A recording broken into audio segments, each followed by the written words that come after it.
All right.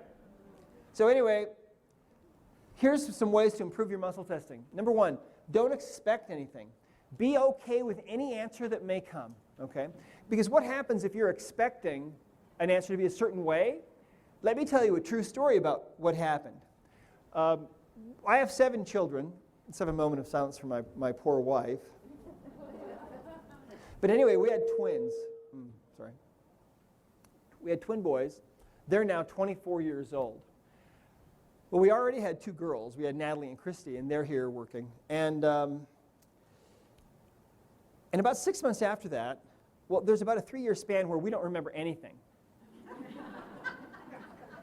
And I mean, I do remember one event where the twins were about 3 years old, and they got into my wife's lipstick. We had white shag carpet in our bathroom, and they ground all the lipstick into the carpet. It took us like 3 days to clean that up. It was a nightmare. And then they did it again. That's all I remember. But sometime during this period, she was just feeling like, that's it. I'm done. I'm not having any more children. We are done. And all of a sudden, she had this feeling come over her, and in her mind, she saw 2 kids. And one of them was Elizabeth, who's here, with her little tiny, she's 13, right? She's here working.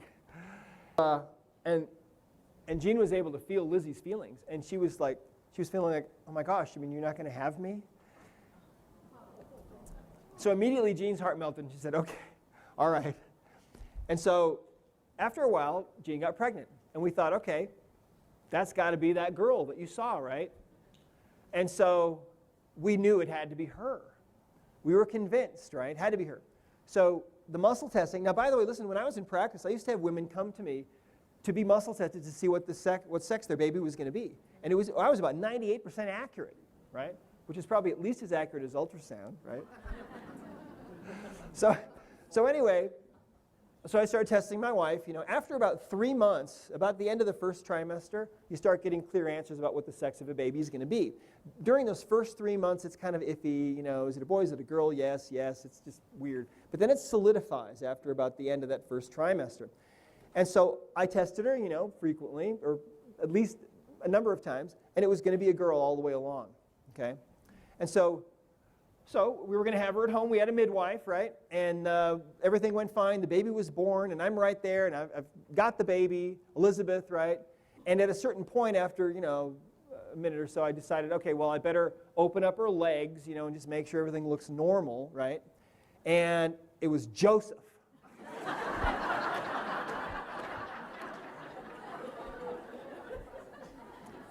And I'll always remember that moment, like, what? Wait a minute. We've been had, right? So that was Joseph, yeah. So then, after another couple of years, Jean got pregnant again, and we thought, okay, well, for sure, this has got to be Elizabeth, right? And, but I learned from that experience, you see, that, my wife was convinced this was going to be a girl. I was convinced it was going to be a girl. So it was apparently too hard for us to be objective with the muscle testing. So all the muscle testing responses were, oh yeah, it's going to be a girl. Because the subconscious mind wants to, it's like a puppy. It wants to please you. And so if you have an agenda and you want it to turn out a certain way, guess what? It's going to make it come out a certain way because that's what you really, in your heart of hearts, that's what you want. So you have to kind of be careful of that, see. You want to be open and let whatever answer comes. Does that make sense? Well, so the next kid, actually, we thought that was going to be her, but we were now a little more leery about the testing and trying to be more open, and that turned out to be Ian, who now is like 185 pounds and about 6 foot and plays rugby. So that wasn't Lizzie, but then Lizzie finally came along. So anyway, now you can muscle test to see what food your body wants each day, and this can be the most difficult thing of all to be objective about, right? Well, I get that my body wants pizza. I get that. I test that. My body likes Haagen-Dazs, but that particular kind, it's hard. This can be really hard. And you know what I found? Let me tell you something. I started really practicing this lately, And I was 186 pounds about 3 weeks ago. I'm at about 170 today. And it was by just tuning into this. Yeah, thank you. It actually wasn't very hard. I just actually decided, I'm going to really test and see what foods I really should eat. And so I've basically been off all grains for the last 3 weeks, right?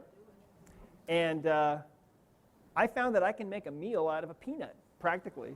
Well, I'm exaggerating a little bit. But, I just eat some nuts during the day if I get hungry and, have watermelon and fruit and things like that are actually healthy.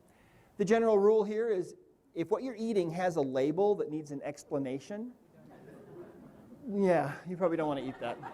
You can test yourself to see if your body really wants it, but again, be careful. My body wants chocolate, a pound daily. That can happen. So anyway, removal of imbalances can definitely help your muscle testing clarity. Does that make sense? How many of you have seen that happen? Absolutely right. Okay.